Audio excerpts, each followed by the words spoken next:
Mas hoje, nesse domingo do Bom Pastor, nós ouvimos Jesus e já entendemos porque é o domingo do Bom Pastor, porque Jesus fala de um pastor que guarda as ovelhas, que as ovelhas conhecem a sua voz. Jesus fala da porta, do porteiro. Jesus fala de como o pastor cuida e zela pelas suas ovelhas.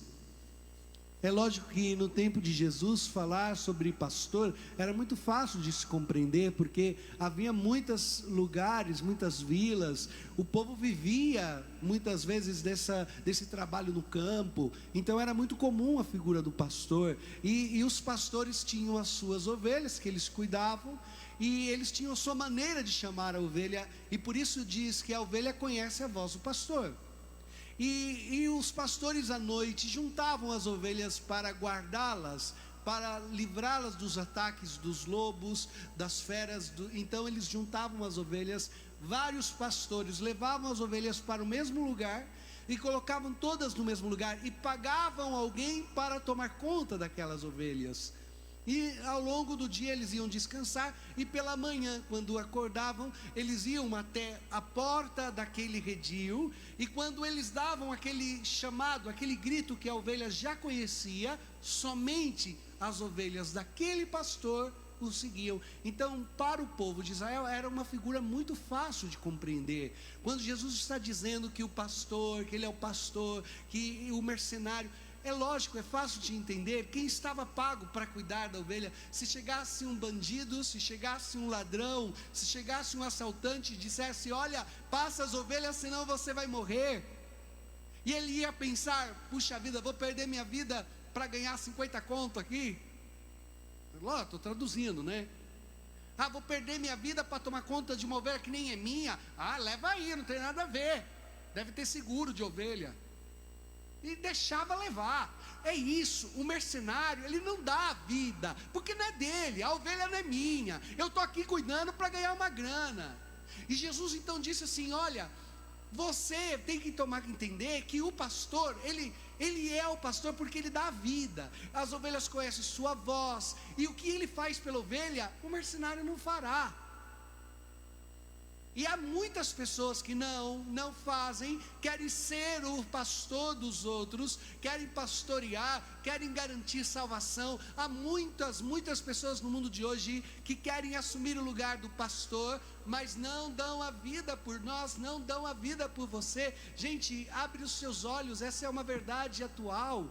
Se você vai estudar, se você já ouviu falar, o Padre Jonas já pregava sobre a nova era, sobre a nova ordem mundial, que vem determinando leis, querem determinar uma doutrina sem doutrina. Eles propõem o amor, a justiça, a fraternidade, a verdade. Essa é a nova religião, essa é a nova regra do mundo. E se em nome do amor você fizer qualquer escolhas, então tá bom, porque o importante é amar.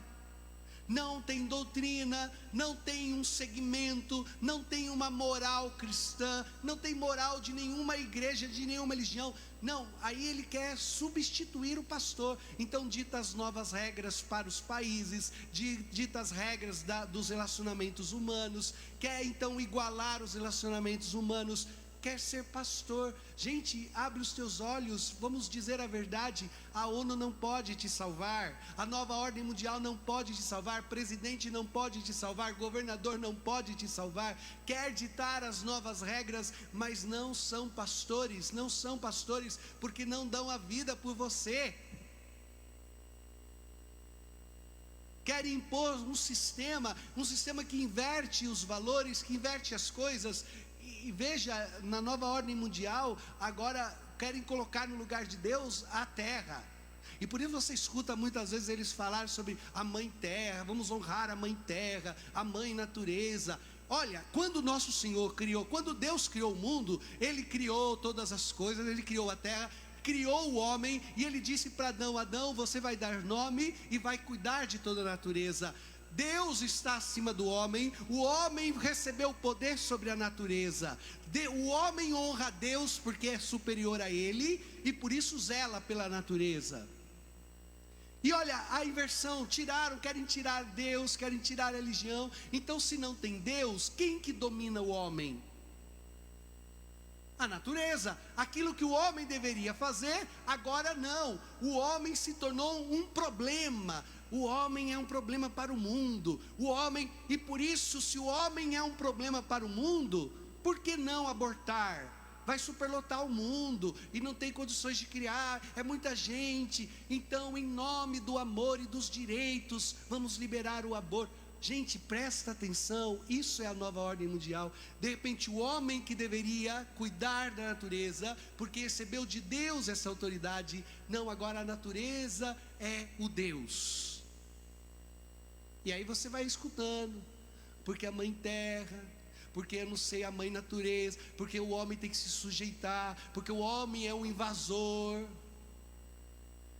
Quer se colocar no lugar do pastor.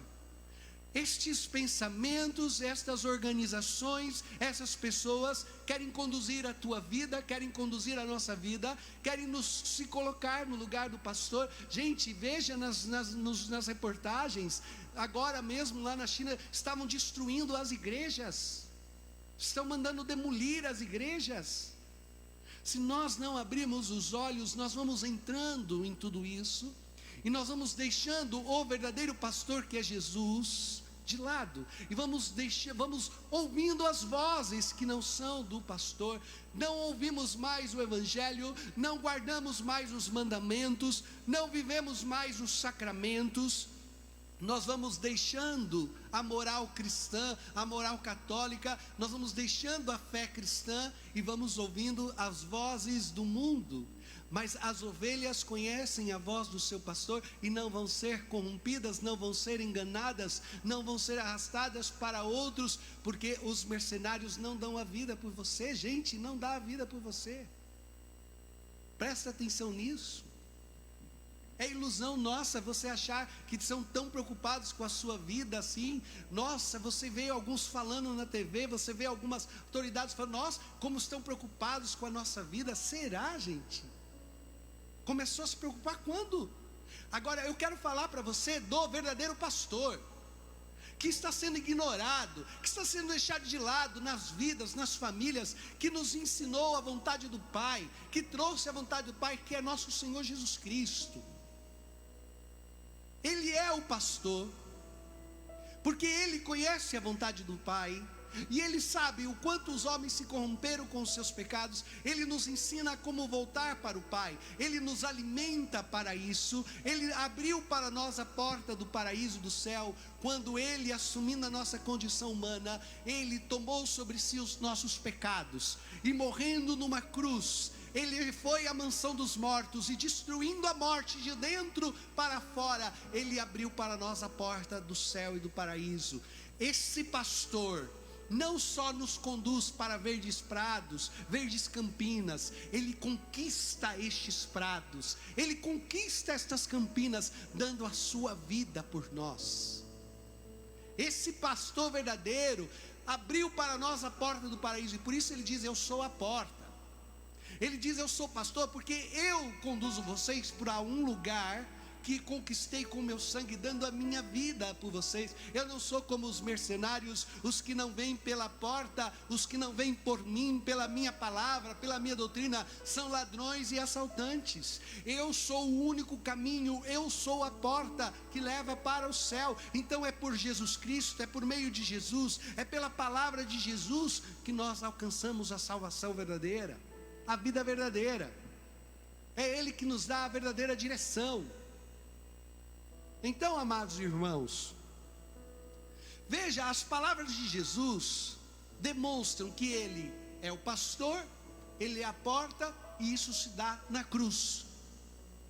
E por isso Ele pode dizer que o verdadeiro pastor dá a vida pelas ovelhas, e as ovelhas conhecem sua voz, porque quando receberam a graça do sacramento do batismo em nome do Pai, do Filho e do Espírito Santo, se uniram profundamente, estão sendo gerados, estão sendo formados para ser um com o seu pastor, para experimentar a vida que o pastor alcançou para nós. Este discurso do capítulo 10, de João 10, do bom pastor, vem em sequência do capítulo 9, que aconteceu, é lógico, né? Que aconteceu o que? O cego, a cura do cego. O cego de nascença, que Jesus põe lama nos olhos dele e dá a ele o poder de enxergar, não só o poder da fé, mas como dá também ele o poder do enxergar humano, porque nasceu cego e Jesus o curou por completo. E os fariseus não aceitavam, os fariseus começaram a perseguir este cego, e a perseguir porque ele estava testemunhando que Jesus o curou. As pessoas diziam: ah, mas ele não era cego, acho que ele fingia que era cego. Procuraram os pais do menino, e os pais disseram: não, ele é cego desde que nasceu. Então ficou mais forte ainda o testemunho daquele cego. E os fariseus expulsaram ele do templo. Disseram: olha, fecha a porta do templo, ele não vai mais entrar aqui. Então Jesus disse para o cego: olha, eu sou a porta. Eles fecharam uma porta, mas a porta verdadeira sou eu. Quem vem a mim, esse entrará no reino dos céus. E o cego, ouvindo a palavra dos fariseus, que não eram os verdadeiros pastores, que diziam: não, Jesus não é o Cristo, não segue Ele, não fica escutando Ele, não fala dele. O cego preferiu ouvir a Jesus, porque Jesus mostrou. Jesus disse para ele: vá lá e se lave, e você vai enxergar. E ele experimentou. Se ele faz milagre, ele só pode ter vindo de Deus, em nome de Deus. Então o cego perguntou para Jesus: Senhor, quem é o profeta? Quem é o Messias para que eu creia? E Jesus disse para ele, porque o cego já acreditava nas palavras de Jesus: sou eu que vos falo. Então o cego escutou a voz de Jesus. Ele havia experimentado o milagre que Jesus havia feito. Escutou a voz de Jesus e disse: eu creio.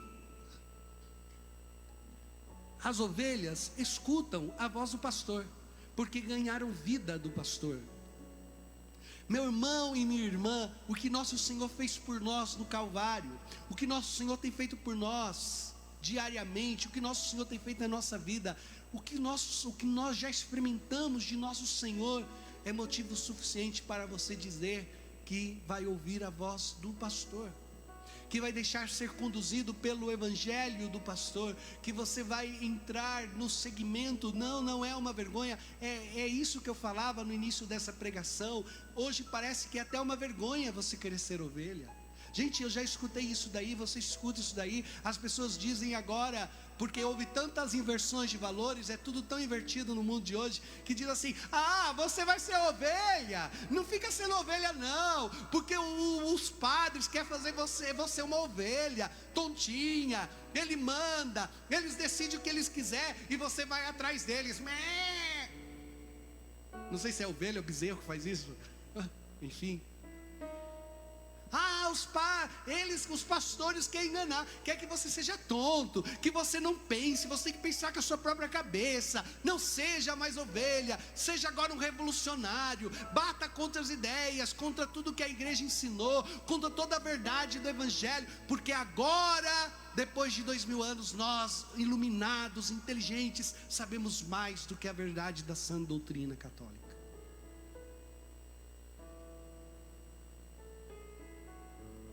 Quantas pessoas deram a vida por essas ideias? Agora, quantos mártires a igreja carrega por causa do nome de Jesus, pelas verdades do evangelho?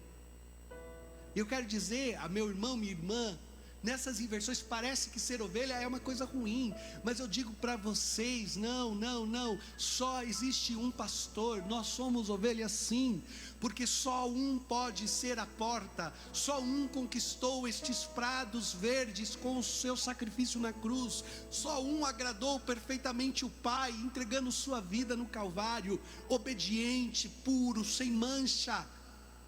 Quem pode se comparar a nosso Senhor? Quem mais se ouviu falar que venceu a morte, que está vivo, que apareceu, que comeu peixe, que mostrou o lado aberto? Põe tua mão aqui, Tomé.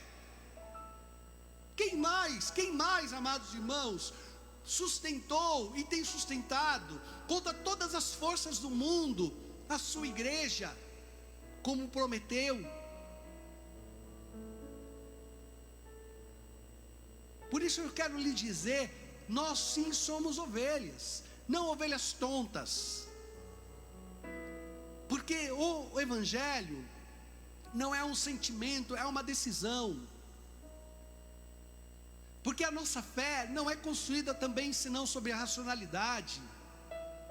Nós somos ovelhas tontas, não somos ovelhas cegas. Nós precisamos ser ovelhas, lógico, estudarmos, mudarmos a nossa mentalidade, nos aprofundarmos no mistério da fé, e temos condições para tudo isso. Temos grandes filósofos, grandes teólogos, grandes homens, grandes pensadores dentro da fé cristã. Eu quero dizer para você que o que a igreja hoje faz é perpetuar o pastoreio do único e verdadeiro pastor, que é nosso Senhor Jesus Cristo. Quando nós dizemos que você deve estar em comunhão com a igreja, eu não estou falando daquela obediência tola e cega à pessoa. Eu estou dizendo deixar-se guiar por aquele que deu a vida por nós, que é nosso Senhor Jesus Cristo, pelo Evangelho, assim como eu também. Eu, como padre, também preciso me sujeitar à voz do pastor, os diáconos, os ministros, todos nós precisamos. E eu estou querendo dizer que a igreja perpetua o pastoreio único de nosso Senhor Jesus Cristo. Se você fica esperando que o padre seja o grande pastor da tua vida, você vai se decepcionar. Gente, o padre não está em todo lugar. É só frustração. Porque eu esperava mais do bispo, porque eu esperava mais do papa, porque eu esperava mais do meu padre, porque eu esperava um abraço, porque eu esperava... Gente, isso daí ninguém pode te salvar. Essas coisas não vão te salvar. Sabe, algumas vezes a pessoa deixa os sacramentos, deixa a confissão, deixa a Eucaristia, acaba deixando até nosso Senhor Jesus Cristo, porque, nossa, ninguém me ligou, porque ninguém me deu um abraço a hora que eu precisei. Para com isso. Ninguém pode ser o verdadeiro pastor. Nós damos continuidade ao pastoreio de Jesus, levando os sacramentos, levando a Eucaristia, levando o Evangelho. Nós estamos inseridos no único e verdadeiro pastor, que é Jesus. É lógico, nós devemos configurar a nossa vida, nós devemos nos doar como Ele se doou, devemos nos transformar em um novo Cristo na terra. Mas os seres humanos decepcionam, frustram, mas o verdadeiro pastor nunca nos abandona. Então Jesus, que é o verdadeiro pastor, é nele que você deve buscar, nas angústias, nas tristezas, nas dificuldades. É aos pés de Jesus que você deve chorar, é a Jesus que você deve pedir. E você faz isso de forma extraordinária por meio da igreja, com os sacramentos, com a confissão. É o perdão de Jesus que é dado na Eucaristia, é o corpo de Jesus que lhe é entregue para te dar força. Na unção dos enfermos é o Jesus que lhe consola e lhe cura. Nos sacramentos você encontra Cristo. Quando se diz que o casal casa ali diante do altar, é o marido, a esposa e Cristo que está ali naquele casal, sustentando aquela casa, dando a graça de perdoar, de ensinar a verdadeira fé aos filhos, de manter aquela família unida. Gente, é o próprio Jesus que entra na vida, na alma de um sacerdote ordenado e vai aos poucos configurando, transformando, podando. É lógico, tudo termina em Jesus. Jesus é o grande centro, porque Ele é o verdadeiro e único pastor. E é um pastor que não perde nenhuma das suas ovelhas, que não se esquece de nenhuma delas, que ama, que zela. Mas estas ovelhas precisam reconhecer a sua voz. Por isso abra sim o teu ouvido, o teu entendimento, e una-se inteiramente à cruz de nosso Senhor. Una-se a esse amor a Jesus, para que Ele seja o verdadeiro pastor da tua vida e do teu coração. Que a igreja hoje possa, com a graça de nosso Senhor Jesus Cristo, fazer com que essa voz continue a ressoar no mundo, reunindo homens e mulheres de boa vontade. Louvado seja nosso Senhor Jesus Cristo.